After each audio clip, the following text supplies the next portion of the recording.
ચાલો ટેક્સ્ટનો દાખલા નંબર 11. હવે 11માં દાખલાની એક બે વિશેષતા તમને કહી દઉં છું, જે કંઈ તમારે નવું ભણવાનું છે એ.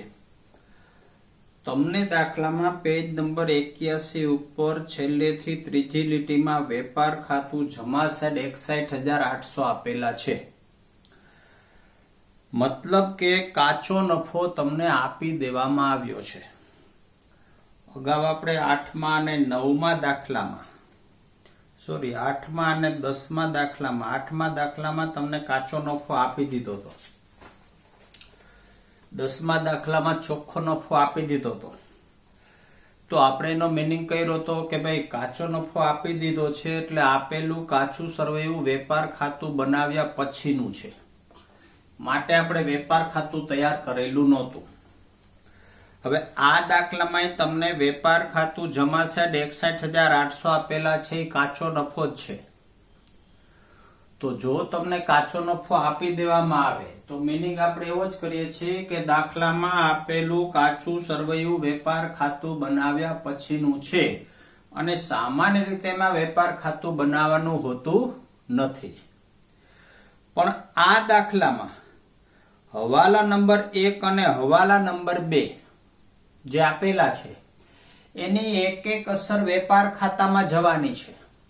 મતલબ કે દાખલામાં આપેલું કાચું સરવૈયું, મતલબ કે દાખલામાં આપેલો કાચો નફો ખોટો છે. બે હવાલા એવા છે જેની એક એક અસર વેપાર ખાતે આવવાની છે. 8મા દાખલામાં એક પણ હવાલો એવો નહોતો જેને એક એક અસર વેપાર ખાતામાં આવે. અહીંયા 11મા દાખલામાં પહેલા ને બીજા હવાલાની એક એક અસર વેપાર ખાતામાં આવવાની છે, માટે આપણે એવું લખ્યું છે કે સુધારેલું વેપાર ખાતું. યાદ રાખજો, તમારો કાચો નફો સુધરીને આવશે. એનો અર્થ એવો કે પરીક્ષામાં તમને કાચા સરવૈયામાં કાચો નફો આપી દેવામાં આવે તો તમારે એવું માનવાની જરૂર નથી કે વેપાર ખાતું બનાવવાનું જ નથી. તમારે નીચે હવાલામાં નજર મારવી પડે કે જો કોઈ હવાલો વેપાર ખાતાને અસર કરતો હોય તો સુધારેલો કાચો નફો શોધવા માટે સુધારેલું વેપાર ખાતું તૈયાર કરવું પડે. તો અહીંયા હવાલા નંબર 1 અને હવાલા નંબર 2 એ વેપાર ખાતાને અસર કરે છે, માટે મેં સુધારેલું વેપાર ખાતું તૈયાર કરેલું છે. બીજું કે 10મા દાખલામાં તમને મૂડી ખાતા ચાલુ ખાતા આપ્યા હતા. 11મા દાખલામાં તમને મૂડી ખાતા ચાલુ ખાતા આપેલા છે. 10મા દાખલામાં આપણે મૂડી ખાતા ચાલુ ખાતા બે દોર્યા હતા. 11મા દાખલામાં તમને મૂડી ખાતા ચાલુ ખાતા બે આપ્યા છે. તમારે બે ખાતા દોરવાય તો દોરી શકાય, ચાલુ ખાતા તો દોરવાના જ હોય. મૂડી ખાતા જો તમારે દોરવા હોય તો મૂડી ખાતામાં તમારે બાકી આગળ લાવ્યા લખવાના, એ જ રૂપિયા અહીંયા બાકી આગળ લઈ ગયા લખવાના. એ મૂડીની બાકી પાકા શ્રેયમાં મૂડી દેવા બાજુ દર્શાવી દેવાની. જો તમારે મૂડી ખાતા ન દોરવા હોય, ચાલે ન દોરવા હોય તો તમારે મૂડી ડાયરેક્ટ પાકા શ્રેયમાં મૂકી દેવાની છે. ફરી પાછું કહું છું કે દાખલામાં મૂડી ખાતા ચાલુ ખાતા બે આપ્યા હોય એટલે આપણે એનો મીનિંગ કરી છે કે પેઢી સ્થિર મૂડી ખાતા પદ્ધતિએ મૂડી ખાતા રાખે છે. હવે સ્થિર મૂડી ખાતા પદ્ધતિએ મૂડી ખાતા રાખતી હોય તો તમારે જો મૂડી ખાતા બનાવવા હોય તો આ જે ચાલુ ખાતા છે એવા જ બે લીટીના મૂડી ખાતા બનાવી લેવાના. એ લખવાનું બાકી આગળ લાવ્યા, અહીં લખવાનું બાકી આગળ લઈ ગયા, અને એ બાકી પાકા શ્રેયમાં મૂકી દેવાની. કારણ કે મૂડી ખાતામાં મૂડી જ આવે, એ સિવાયની કોઈ એન્ટ્રી લખવાની નથી. તમે ન દોરો, મૂડી ખાતા ન દોરો તો મૂડી ડાયરેક્ટ તમે પાકા શ્રેયમાં બતાવી શકો છો. તો મેં જો મૂડી ખાતા દોરેલા નથી, ચાલુ ખાતા તો આપણે દોરવાના છે. તો દાખલામાં મૂડી ખાતા ચાલુ ખાતા બે આપ્યા હોય ત્યારે મૂડી ખાતા ન દોરો તો ચાલે, ડાયરેક્ટ એની બાકી પાકા શ્રેયમાં લખી શકો. ચાલો હવે હવાલા લઈ છે. પહેલો હવાલો છે સલીમ 4,000 નો માલ અંગત વપરાશ માટે લઈ ગયો, જેની ચોપડે નોંધ થઈ જ નથી. હવે સલીમ 4,000 નો માલ અંગત હેતુસર લઈ જાય, ચોપડે નોંધ થઈ જ ન હોય તો નોંધ તો કરવી પડશે. એક સલીમનો ઉપાડ કહેવાય. આ ઉપાડ સલીમ 4000 અને એક કહેવાય ઉપાડ થી ગયેલ માલ. હવે થી ગયેલ માલના ખાતા અહીંયા ખરીદી માંથી બાદ થાય. ઉપાડ થી ગયેલ માલ આ 4000 રૂપિયા. થી ગયેલ માલના ખાતા ખરીદી માંથી બાદ, વેપાર ખાતે ઉધાર બાજુ ખરીદી માંથી બાદ. જો આ અસર આપવાની બાકી રહી ગઈ હતી મીન્સ કે કાચો નફો આપ્યો છે તો વેપાર ખાતામાં એન્ટ્રી ના આપી નહોતી એટલે આપણે આપી છે, મતલબ કે આપણું વેપાર ખાતું હવે સુધારેલો કાચો નફો બોલશે. બીજું, હિસાબી વર્ષના અંતે 8000 નો માલ ખરીદો તો પણ ચોપડે નોંધવાનો રહી ગયો છે. ખરીદી ચોપડે નોંધવાની બાકી છે. જો કાચા સમયમાં ખરીદી આપી નથી પણ ખરીદી નોંધવાની બાકી તો ખરીદીમાં પ્લસ કરો. આ મેં ખરીદીમાં પ્લસ કર્યા જ કહેવાય. અને ખરીદીને લેણદાર સાથે સંબંધ છે. હવાલાની બીજી અસર લેણદારમાં પ્લસ કરી દો. તો લેણદાર તમને આપ્યા છે 24000 પ્લસ નોંધવા બાકી ખરીદી 8000, આઉટમાં કાઢો 32000. ખરીદી નોંધવાની બાકી ખરીદીમાં પ્લસ કરો, લેણદારમાં પ્લસ કરો, વેચાણ નોંધવાનું બાકી હોય તો વેચાણમાં પ્લસ કરો અને દેવાદારમાં પ્લસ કરો. ખરીદીને લેણદાર સાથે સંબંધ છે, વેચાણને દેવાદાર સાથે સંબંધ છે. જો આ બીજો હવાલો વેપાર ખાતાને અસર કરે છે. આગળ, અગાઉથી ચૂકવેલું વીમા પ્રીમિયમ 400. અગાઉથી ચૂકવેલું વીમા પ્રીમિયમ તો વીમા પ્રીમિયમ માંથી બાદ કરો. વીમા પ્રીમિયમ આપ્યું છે 2000 રૂપિયા. આ વિપરી 2000 માઇનસ અગાઉથી ચૂકવા 400. હવાલાની બીજી અસર, અગાઉથી ચૂકવેલો વીમો, અગાઉથી ચૂકવેલો વીમો 400 રૂપિયા. આગળ, દેવાદારમાંથી 800 લેવું વસૂલ થઈ શકે તેમ નથી, મતલબ કે ગાલખાદ છે 5% ગાલખાદ અનામત રાખો. હવે દેવાદાર મને આપ્યા છે 36800. આ દેવાદાર 36800, એમાંથી 800 રૂપિયા ગાલખાદ. ગાલખાદ બાદ થયા પછીના દેવાદાર વૈધા 36000. આના 5% ગાલખાદ અનામત 1800 રૂપિયા. હવાલાની બીજી અસર, હવાલામાં કે ગાલખાદ અનામત દેખાય એટલે અહીંયા તમે ગાલખાદ નું સૂત્ર લખો છો. ગાલખાદ વત્તા ગાલખાદ અનામત માઇનસ ગાલખાદ અનામત. હવાલાની બીજી અસર, આ ગાલખાદ હવાલાની અને આ ગાલખાદ અનામત હવાલાની. કારણ કે આ સૂત્ર યાદ ન રહે ત્યાં સુધી આપણે હકા આકા લખીએ છીએ. હ એટલે હવાલાનું, કા એટલે કાચા સરવૈયાનું. આગળ, દેવાદાર પર વટાવ અનામતની હવે જરૂર નથી. જો દેવાદાર પર વટાવ અનામતની હવે જરૂર નથી, ગાલખાદ અનામતની હવે જરૂર નથી. આ કોઈ હવાલો નથી, વિગત છે એક જ અસર. તમને કાચા સરેમાં દેવાદારનો વટાવ અનામત જે બાજુ આપેલું હોય, યાદ રાખજો જમા બાજુ જ આપેલું હશે. નફા નુકસાન ખાતે જમા કરી દેવું. આ દેવાદારનું વટાવ અનામત એક જ અસર. મને દેવાદારનું વટાવ અનામત આપ્યું છે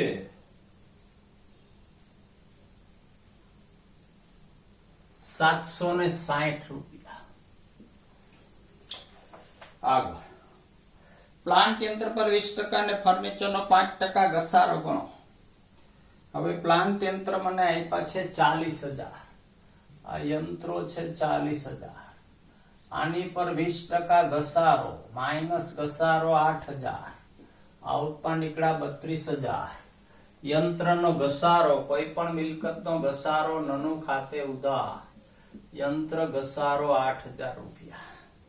એમાં બીજો હવાલો કીધો છે ફર્નિચરનો 5% ઘસારો ગણો તો ફર્નિચર છે 10000.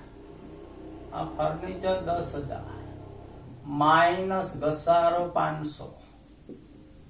હવાલાની બીજી અસર, ફર્નિચર ઘસારો આ ફર્નિચરનો ઘસારો 500 રૂપિયા. ચાલો હવાલા પુરાવે કાચું સરવૈયું. હવાલાની ઓછામાં ઓછી 2 અસર, કાચસરમાં આપેલ વિગતની એક જ અસર. ચાલો કાચું સરવૈયું છે મૂડી 1,60,000 1,20,000. આ મૂડી ડાયરેક્ટ પાકા સરવૈયામાં સલીમ શબાના 1,60,000 અને 1,20,000. તમારે ખાતું દોરવું હોય તો દોરી શકાય. જો અહીંયા ધારો કે મૂડી ખાતું છે, બાકી આગળ લાવ્યા 1,60,000 1,20,000, અહીં લખવાના બાકી આગળ લઈ ગયા 1,60,000 1,20,000, અને ઈ 1,60,000 1,20,000 જે બાકી આગળ લઈ ગયા બતાવ્યા છે એ તમારે છેલ્લે પાકા સરવૈયામાં બતાવવાના હોય. તમે ન ખાતું દોરો તો ડાયરેક્ટ પાકા સરવૈયામાં બતાવી શકો. ચાલુ ખાતા હવે શબાના છે ઉધાર 10,000.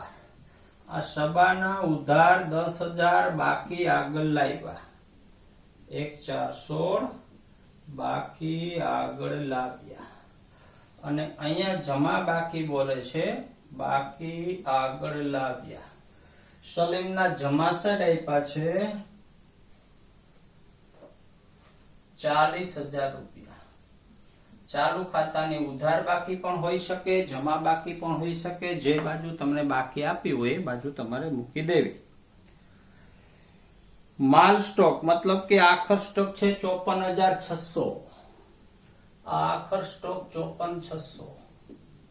આખર સ્ટોક જ્યારે કાચા સરવૈયામાં આપ્યો હોય ત્યારે ડાયરેક્ટ અસર એની પાકા સરવૈયામાં કરવી. રોકડ શિલ્લક 560 રૂપિયા. રોકડ 560. બેંકમાં ચાલુ ખાતે યાદ રાખજો એ બેંક શિલ્લક જ છે. બેંક શિલ્લક 14,000 રૂપિયા. બેંકમાં ફિક્સ ડિપોઝિટ 80,000. આ બેંકમાં ફિક્સ ડિપોઝિટ 80,000. દેવાદાર અને લેણદાર આવી ગયા. પગાર 37,000. નાનું ખાતે ઉધાર પગાર 37 પેઢીનો ખર્ચ છે. જમીન મકાન 1,20,000. જમીન મકાન 1,20,000.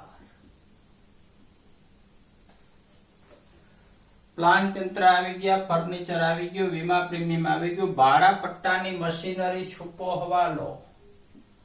પટ્ટાની મશીનરી હવે પટ્ટો આપ્યો છે 60,000 રૂપિયાનો. આ મશીનરી 5 વર્ષના પટ્ટે છે. 5 વડે ભાગી નાખો. માઇનસ માંડી વાળિયા 12,50 12,000 રૂપિયા માંડી વાળો આઉટમાં નીકળે 48. હવાલાની બીજી અસર માંડી વાળેલો પટ્ટો. આગળ સ્ટેશનરી 1200 રૂપિયા. આ સ્ટેશનરી 1200.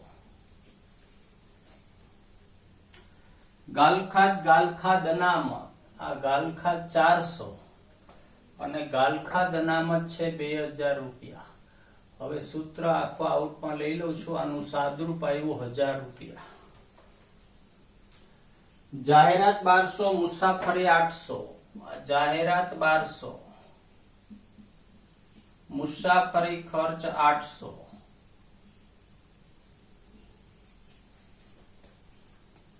વેપાર ખાતે 61,800. આ તમને કાચો નફો આપી દીધો છે. જમા સાઈડ આપ્યો છે, મેં જમા સાઈડ લખ્યો છે. હમણાં સુધારેલો કાચો નફો આવશે. શબાનાની લોન હંમેશા પાકા સરવૈયામાં આવે. હવે શબાના ભાગીદાર છે. ભાગીદારની લોન ઉપર 6% વ્યાજ ગણવું ફરજિયાત છે. હવે શબાનાની લોનમાં તમને તારીખે આપી છે 1/10/16 થી, મતલબ કે 6 મહિનાનું વ્યાજ ગણવું પડે. આખા વર્ષનું વ્યાજ 3600, 6 મહિનાના 1800. આ લોન વ્યાજ. હવાલાની બીજી અસર ચૂકવવા બાકી વ્યાજ. જો 60,000 ના 6% લેખે આખા વર્ષનું વ્યાજ થાય 3600, અડધા વર્ષના થયા 1800 રૂપિયા. અને વટા અનામત છેલ્લા આપ્યું છે એ આવી ગયું છે. ચાલો વેપાર ખાતું કરો બંધ. વેપાર ખાતું કરો બંધ તો આપણી પાસે હવે સુધારેલો કાચો નફો આવશે 61,800. 61,800 આ સુધારેલો કાચો નફો 57,800. ઈ કાચો નફો લઈ લ્યો નનુ ખાતામાં. આ કાચો નફો 57,800. નફા નુકસાન ખાતું બંધ કરો. હવે જરૂર નથી કે ભાગીદારી પેઢીને નફો જ થાય, એ તો ખોટ પણ જાય. હવે આ દાખલામાં એવું થશે કે ઉધાર સાઈડનો સરવાળો વધી જશે. જો કોઈ પણ ખાતું બંધ કરવું હોય તો જે બાજુનો સરવાળો વધુ બે બાજુ મૂકો ને તફાવતના રૂપિયા છે એ તમારે કાચો નફો કે ચોખ્ખો નફો કે ચોખ્ખી ખોટ તરીકે દર્શાવવું પડે. તો આ દાખલામાં ઉધાર સાઈડનો સરવાળો વધી જશે. હવે આ સરવાળો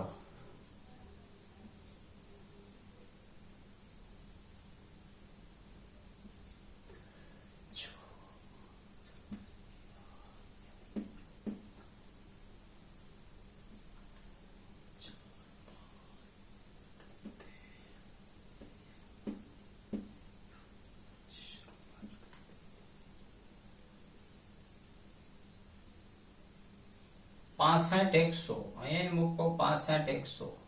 આ 65,100 માંથી આટલા રૂપિયા બાદ કરો.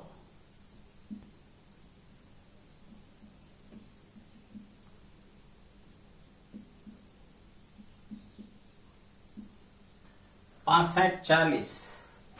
આ 65,40 આવી ચોખ્ખી ખોટ. પહેલી વાર ખોટ આવે છે. નફો આવે કે ખોટ તમારે લેવાના નફા નુકસાન ફાળવણી ખાતામાં. નનુ ફા ખાતે લઈ ગયા. હવે એક ખાતામાંથી બીજા ખાતામાં એન્ટ્રી ટ્રાન્સફર કરશો એટલે એમાં હંમેશા ક્રોસ એન્ટ્રી પડે છે. આ ચોખ્ખી ખોટ છે જમા સાઈડ, અહીંયા આવશે ઉધાર સાઈડ. આ ચોખ્ખી ખોટ 65,40. નફા નુકસાન ફાળવણી ખાતું કરો બંધ. જે બાજુનો સરવાળો વધુ બે બાજુ મૂકો. ડિફરન્સ આવશે વેચણી પાત્ર ખોટ. સલીમ અને શબાના. વેચણી પાત્ર ખોટ આવી 65,40. હવે સરખા હિસ્સાના ભાગીદાર છે, બેને સરખા હિસ્સા આપી દઉં છું. સલીમ અને શબાના. તો બેને ખોટ વેચો એટલે 3270 રૂપિયા. 3270, 3270. એની ક્રોસ એન્ટ્રી જવા દો એના ચાલુ ખાતામાં. વેચણી પાત્ર ખોટ લખવાનું છે નનુ ફા ખાતે 3240. અહીંયા લખો 3240. ચાલુ ખાતા કરો બંધ. જે બાજુનો સરવાળો વધુ બે બાજુ મૂકો. તો સલીમનો જો જમા છે 40,000, અહીંયા મૂકો 40,000. 40,000 માંથી 7,240 બાદ કરો તો એની બાકી નીકળશે 32,730. આ 32,730.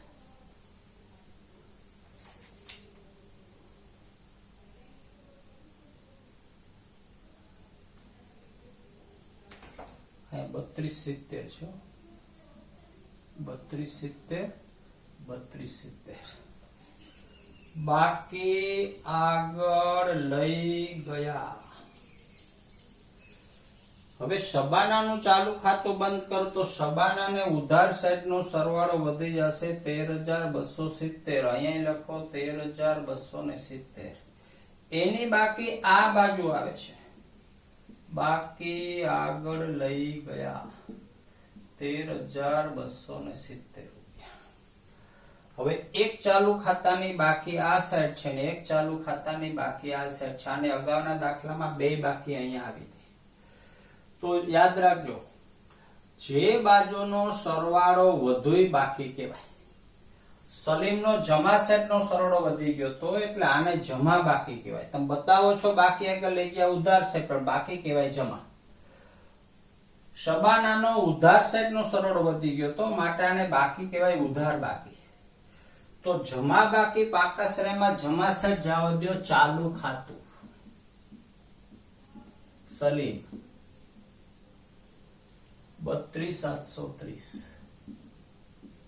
અને અહીંયા ચાલુ ખાતું શબાના 13,270 રૂપિયા. હવે પાકા સરનો સરવાળો કરો, બે સેટ મળી જવું જોઈએ.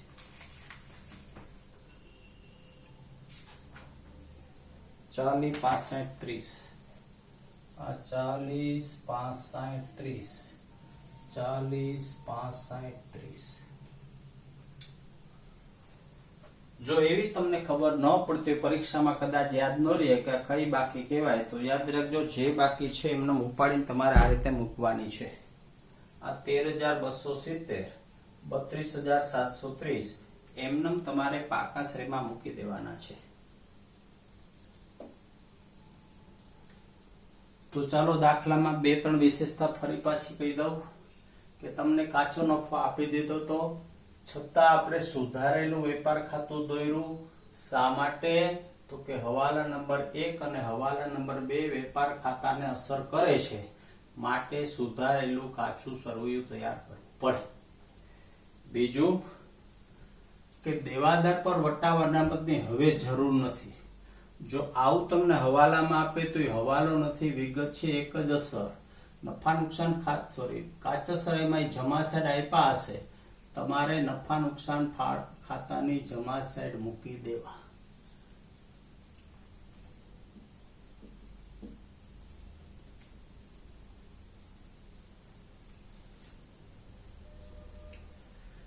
પછી 2 છુપા હવાલા હતા.